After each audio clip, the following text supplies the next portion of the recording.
All righty, ladies and gentlemen, welcome again to another edition of Cruising with the Case Handler. Case Handler himself is not here, evidently he's cruising somewhere else. I know he's working. He's busy with his clients. Once again, the show is all about personal injury and immigration. The Case Handler happens to be an attorney, a partner at the firm Pollock, Isaac, and Seco. He's one of the top personal injury attorneys in the nation, but this side of the country, he is the top personal injury attorney. $130 million, love saying that, cannot be wrong for the communities out there. Make sure when you get hurt in an accident, you choose PPID, that's Pollock, Isaac, and Seco. No one else, not Crazy Eddie, but definitely Adam Handler, all right? Make sure you call him at 844-774-3529. That's 844-774-3529. The Caribbean community, you now have a full-service law firm. And when I say full, I mean full. You get hurt in an accident, PPID. Immigration, PPID. We've got the general, one of the attorneys, okay, Alan E.K., who's ready to speak with everybody out there tuning into 93.5 WVIP FM. We've got Conrad Pollock, the managing partner, practicing attorney. He's ready to speak with you all. We've got Andrea Scher with those cool glasses. I can't stop commenting on those cool glasses. She's ready. She's one of the attorneys who's going to be answering your questions. So, ladies and gentlemen, turn up your radio. Share what it is that you're watching. Today will be exclusively immigration. Sorry, Adam. Today will be exclusively immigration that we're going to be talking about. And of course, I am going to ask one of the attorneys to bring us up to speed as to what's going on with immigration. But right now, everyone that's watching, everyone that's listening, note this number, dial this number, let it ring 10, 15 seconds, store the number. You will need it for an excellent attorney, an exceptional attorney. And the number for that full-service law firm called Pollock, Isaac, and Seco, referred to as PPID, is 844-774-3529. That's 844-774-3529. Good morning, Alan. How are you feeling today? I'm good, thank you. And how are you? I am wonderful. I'm quite sure you have got a couple of updates for us. Good morning, Andrea. How are you doing today? Good. How are you? Great. Good morning, Conrad. How are you doing today? I see you're in the office. I am. Good morning. I am here, and you say that as if with a tone of surprise in your voice. Doesn't matter, especially these days with the technological improvements we're all benefiting by. Doesn't matter where I am. I'm always working, always. And whether that's here, key. home, wherever, I'm always working. And I'm always watching. Always working and always watching. There you go. So people, make sure you lock in, of course, the phone number for the firm. Remember, 844-774-3529. So, Alan E.K., I'm going to give you 5 minutes to bring us up to speed with any immigration updates before we jump into questions. I don't know if Andrea has any updates for us also, but let's go with you, Alan, okay? You're the man, you're the general, you're the man with the links with all these folks at the Department of Homeland Security, Immigration. You're the man who has made it happen for so many people. So talk to me. Okay, here's a new one. Congress is about to process or introduce something called the DREAM Act of 2021. This is a bipartisan bill authored by Senator Dick Durbin, a Democrat of Illinois, and Lindsey Graham, Republican of South Carolina. This new bill, DREAM Act of 2021, will provide young people who came to the United States as children and grew up in the United States an opportunity to apply for lawful permanent resident status and eventually citizenship. So this is really, really good. It's brand new. And the fact that a Republican and a Democrat and prominent Republicans and Democrats are sponsoring this, Lindsey Graham, Republican, Dick Durbin, a Democrat, so really good news. So we'll keep an eye on this bipartisan called the DREAM Act of 2021. Okay, next. We've been talking about all these different actions that President Biden has been doing, and just to clarify, because in his first full week, President Biden issued 39 executive actions. What does that mean? Those are orders, memorandum, proclamations. Many of these overturned similar actions that his predecessor, the ex-president, I'm not going to name him. So the question is, what's an executive action? Well, the best known executive action is an executive order, EO. But presidents can also issue a memorandum, direct administrative matters, proclamations, a lot of different things, but he's done at least 39 executive actions. Now, interestingly, the new Biden administration has about to put forth new rules for ICE, which will point to fewer arrests and fewer deportations and a more restrained ICE agency. So while these new ICE operation plans are not yet final, interim instructions sent to senior officials in ICE point to a major shift in enforcement. ICE agents will no longer seek to deport immigrants for crimes such as driving under the influence and assault, and will focus instead on national security threats, recent border crosses, and people completing prison and jail terms for aggravated felony convictions. So this is really good. And Alan, we've been talking about this now since the inauguration. The Obama administration, way back when, had created priorities for those people that deserve to be removed, and it's exactly what Biden is now re-implementing. After Obama left office and his successor took over with his anti-immigrant agenda, they changed everything and basically eliminated priorities and basically said that if you're here illegally, we're coming to get you and we're going to deport you. And of course, what that did, besides just wasting resources going after dishwashers and housekeepers, it created immense fear in immigrant neighborhoods, which we all are well aware of. And I'm sure a lot of the people out there listening know exactly what I'm talking about. In fact, we have a client ourselves that we've been working on his release right now, who's about to be released today, who was picked up in just one of those raids last year. And we've been trying since then to get him out of jail, and we're finally succeeding. He's supposed to be released today, but that's another story. What the Biden administration is doing is returning to a policy of sanity and humanity in dealing with the illegal immigrant population. Yes, if you are an aggravated felon, if you've committed a serious crime, if you crossed the border yesterday thinking that all of a sudden there's an open border, well, you're about to find out otherwise. And also on national security issues, those are people that should be removed. But if you've been here for 20 years and have been just paying your taxes and working and supporting your family, and other than the illegal entry or the fact that you've been here illegally for whatever period of time, that's your only offense. They're not going to come after you anymore. They're not going to terrorize you and your family and your neighborhood, trying to remove you, which is a good thing. Hopefully, these people will get some form of relief in the way of being able to get online to get the green cards and legally stay here. But again, another story. But I'm sorry, I digress, Alan. It's all yours. No, so the interesting thing is that John Sandwick, who was former acting director of ICE during the Obama administration, said this preliminary guidance is a good step to improving ICE's public image and the quality of its work. No one judges the FBI by the number of arrests they make. They judge them by the quality of arrests. And so this gentleman said measuring ICE's performance according to the number of arrests and deportations, as Trump did, is not a recipe for good law enforcement. It's a recipe for jacking up statistics with the low-hanging fruit of the law enforcement system.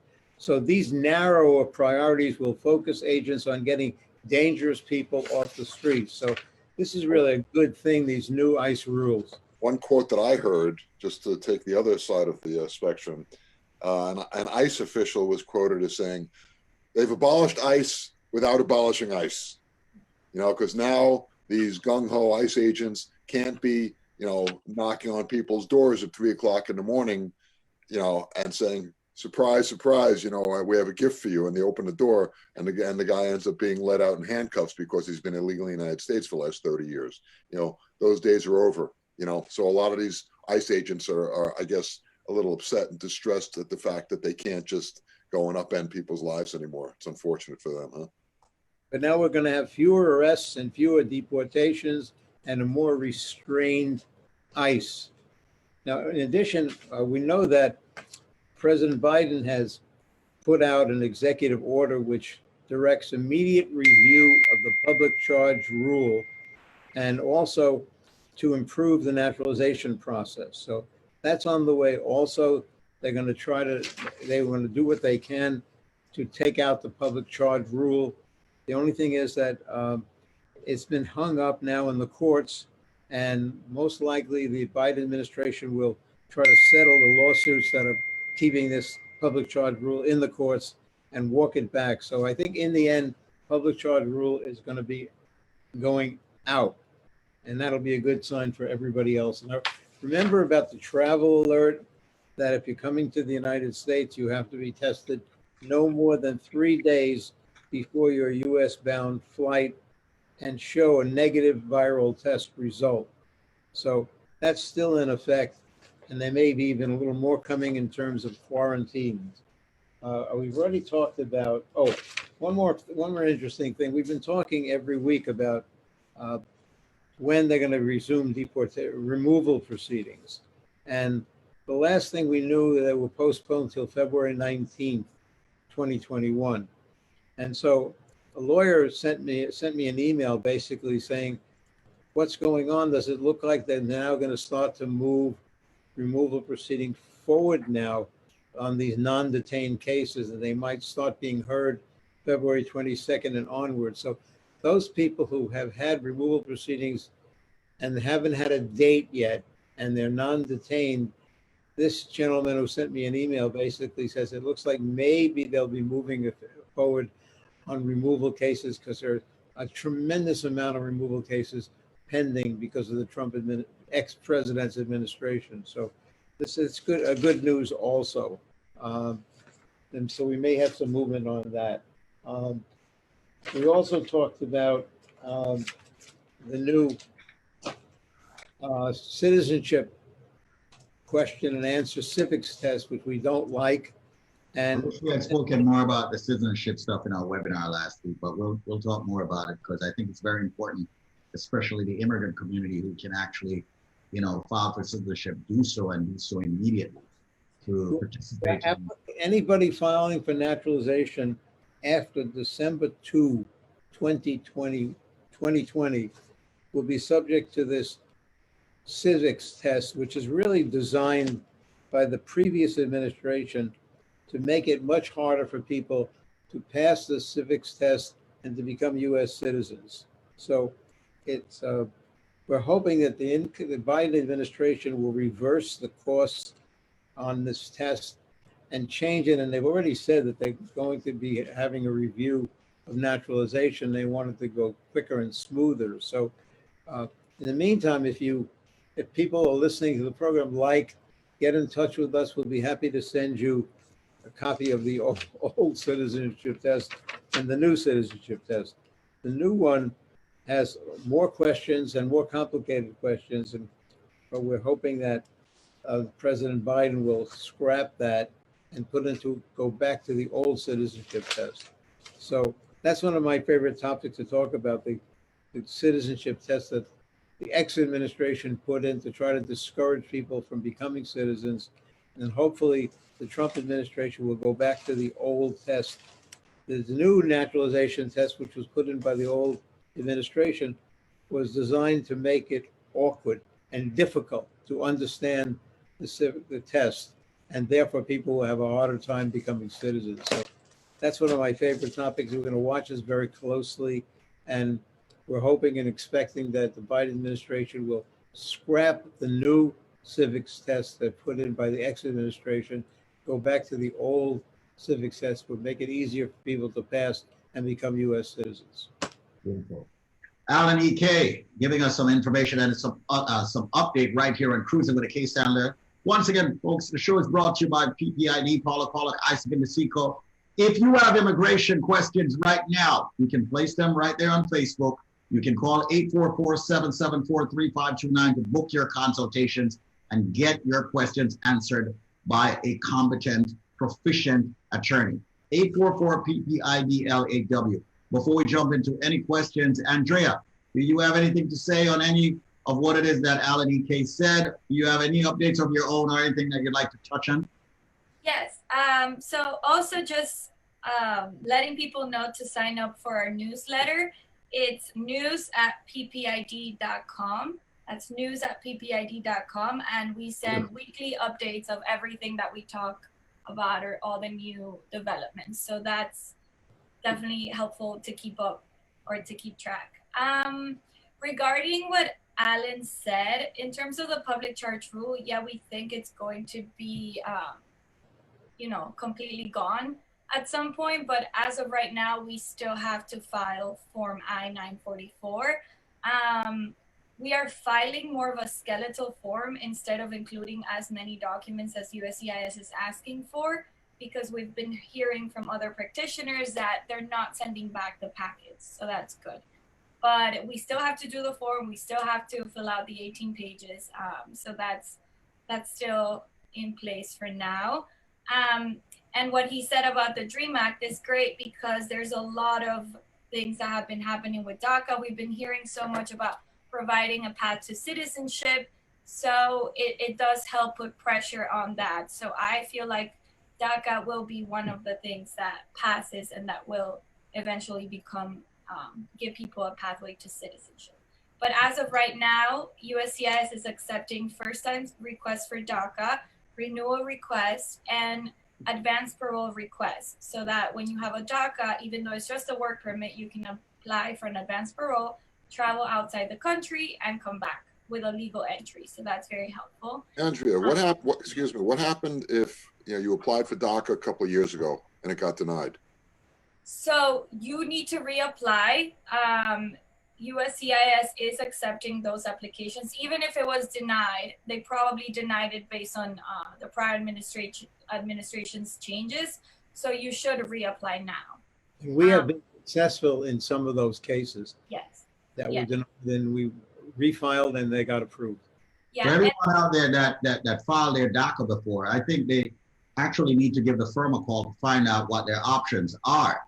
So once again, folks, you've heard us express what DACA is. You heard Andrea on it. You heard Conrad and Alan EK on it. Hey, it doesn't hurt. Get a consultation. Find out where things are. What can happen? What can happen? Just call the firm, 844-774-3529. Find out that the Caribbean community have a solid full-service law firm that you can reach out to and ask questions. Make sure you call PPID, 844-774-3529. Let's jump into questions, all right, with the attorneys. And the first question up here says, it's been 110 days since I applied for my green card and work permit. I still haven't received any biometrics letter. Is that normal? Andrea? So if they received a receipt notice with all of the forms, then they should not be too worried. Because if they have the receipt, that's fine. But the biometrics could take some time now because of all the delays with COVID and stuff. But if they are really concerned, they can give us a call and we can do an inquiry for them to figure out what's happening. Okay, all right. And which brings about a question for Alan. Just to reiterate, I mean, are they seeing people now who have been detained by immigration in court? What was the question? I know about people who have been detained, but People who have been arrested, detained, are they finally seeing them in court now? Because I know there was an issue with the whole COVID thing.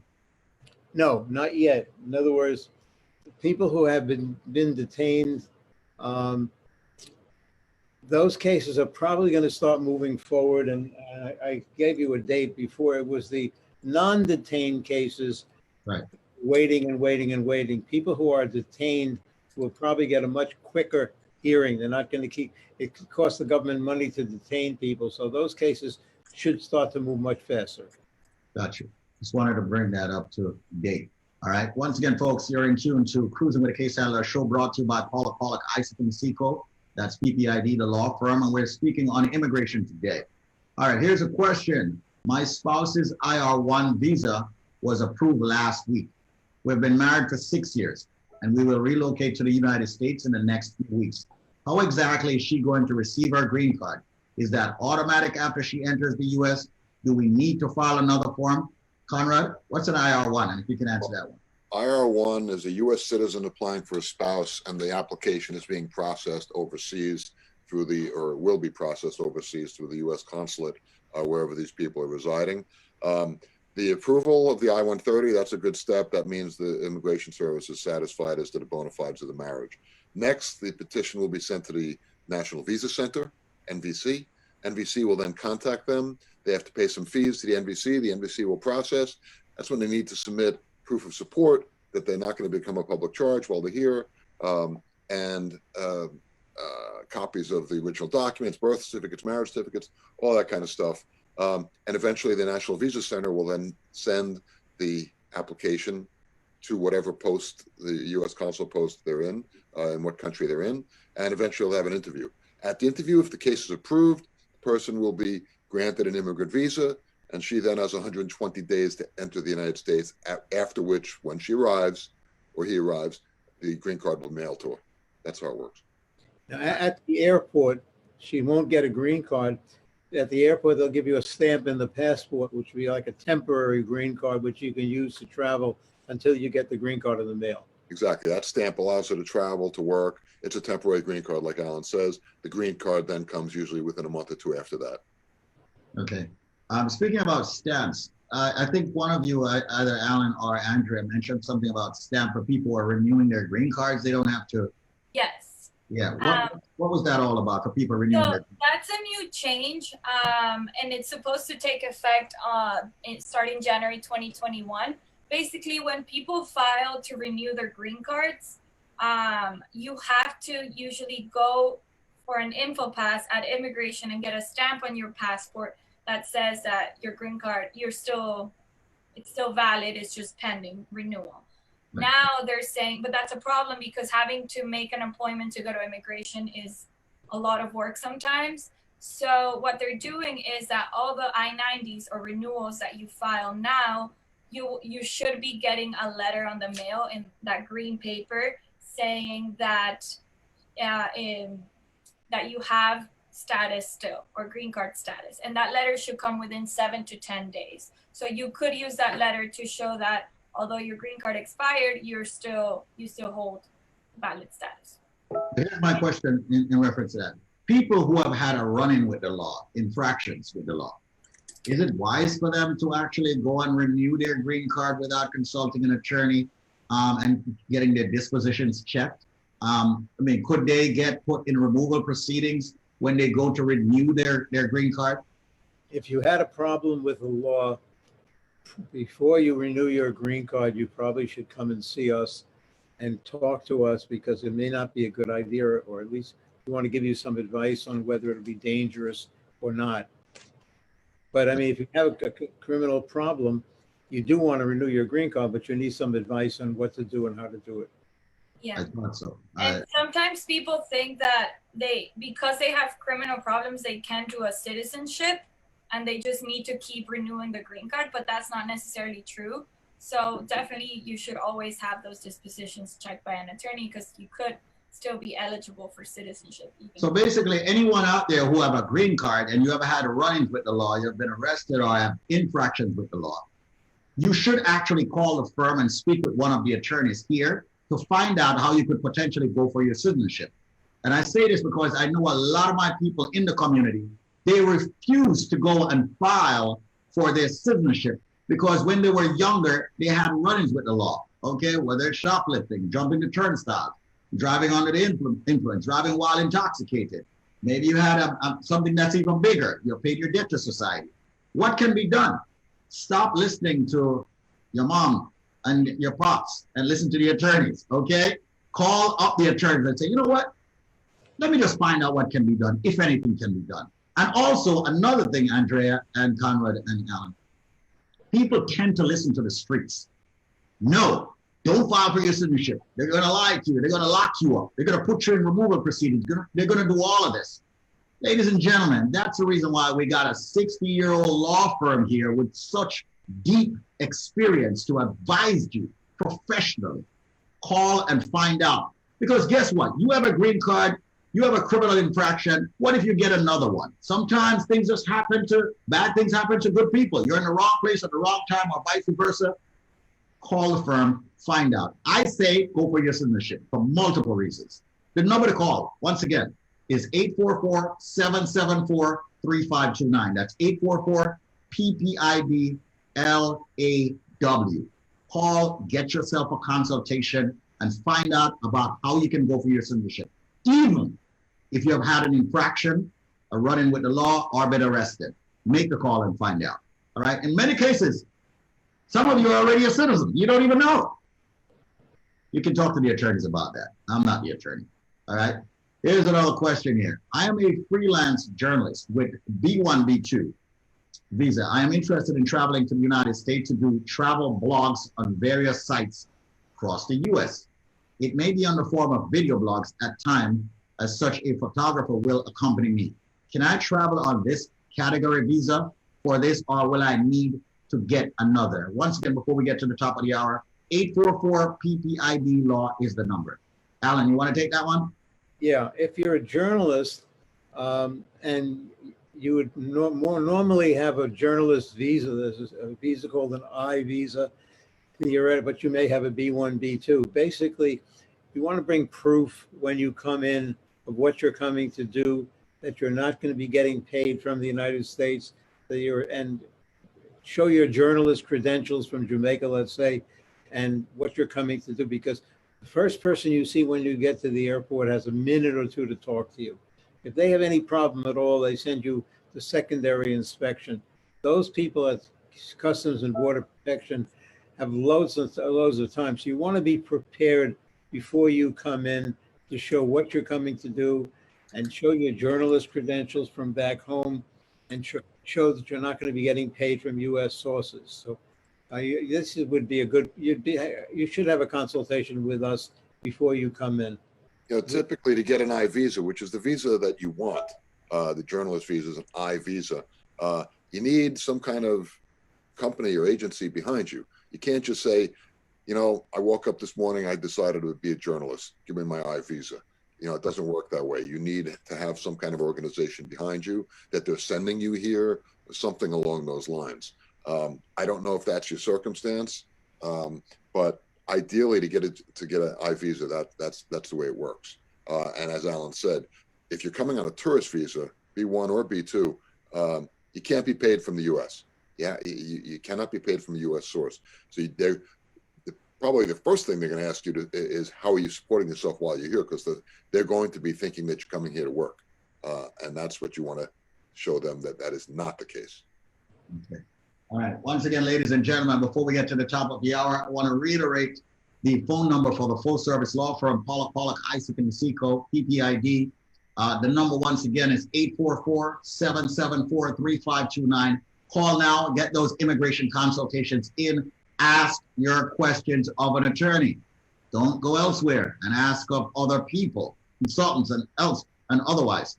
Make the call, 844-774-3529. That's 844-PPID-LAW. If you're listening on 93.5 FM, feel free to switch over to the PPID page, the Case Handler page, or the David Squeeze Advocate page. Thank you so much, 93.5 FM listeners. Let's continue on Facebook. It's 10 o'clock. All right. It's 10 o'clock. That's what it is. Got a couple more questions here. Well, at least one more. Well, two more. One person on Facebook here directly wants to know, any update on the bans?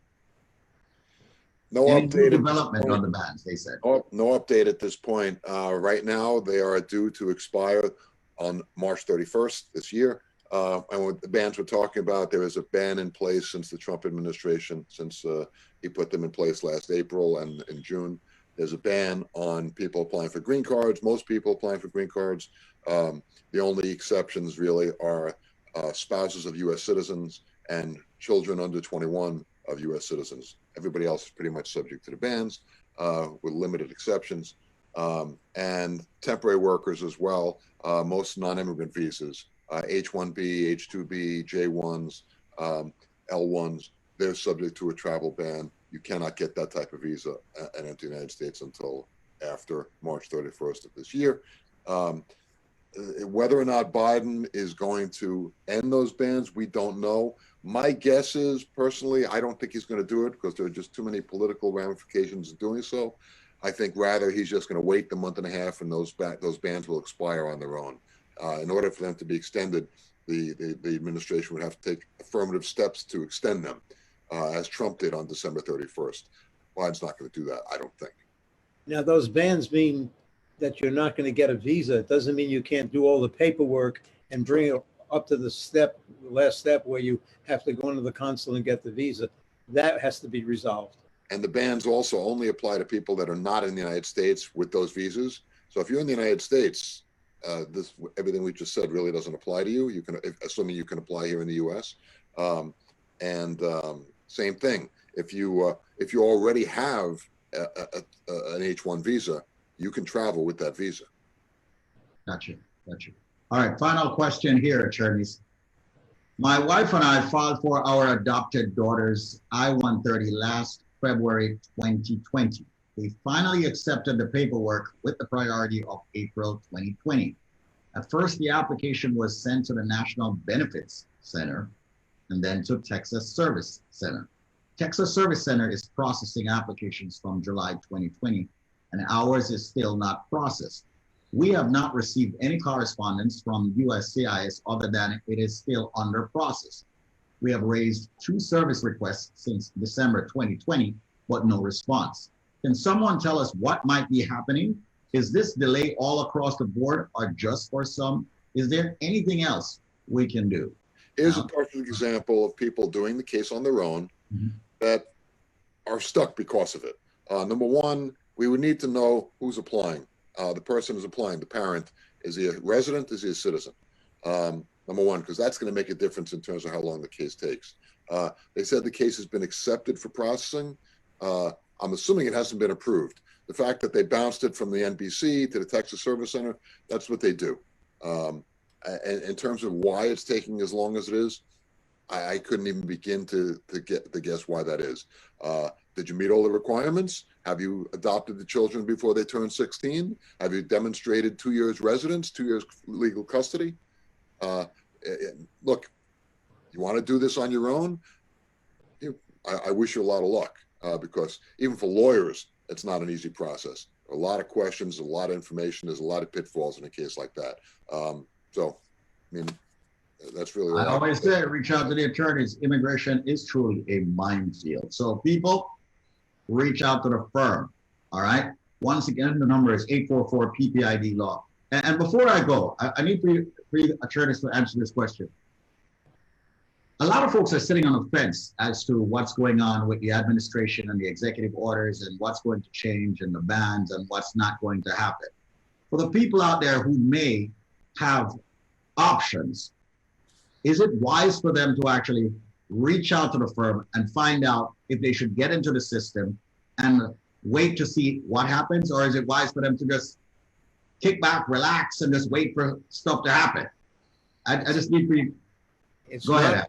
It's to sit back and wait for things to happen. It's wise to come and see us and do a consultation. And also it's wise to stay away from travel agents and notarios and all these people who say, oh, there's going to be a new immigration law. Come to see us. We'll put you first online, give us some money, and you'll be first online. So it's wise to stay away from those kind of people, and it's wise to come and see us and not to sit back. Okay. Once again, folks, as we implore, my favorite word, like I always say, you to actually reach out to the firm, get a consultation. Even if you got a consultation elsewhere, listen, you've got a reputable firm here. They've been on this radio station with me for over a year, and they have proven themselves, not only in the area of immigration, but also personal injury. Make the phone call, book that consult, speak with one of the attorneys, and get the real answers, not some answer that people are giving you in the streets. Once again, reach out to them. The number is 844-PPID-LAW. That's 844-774-3529. If you get hurt in an accident, you need immigration help, criminal defense, family law, and much more. A full-service law firm, 844-PPID-LAW. With that said, thank you, Alan. Thank you, Conrad. Thank you, Andrea, for the cool glasses. And have yourself an amazing Tuesday. Adam Handler, wherever the hell you are, thank you for not giving us Testimonial Tuesday, meaning that you should have been here to give it to us. We want that Testimonial Tuesday, but we'll talk soon. Thank you all. Actually, Adam just texted me. He's doing Testimonial Tuesday tomorrow on Wednesday. All right, no problem. Anyway, thank you all so much, ladies and gentlemen, for watching. Remember to share this video on as many timelines.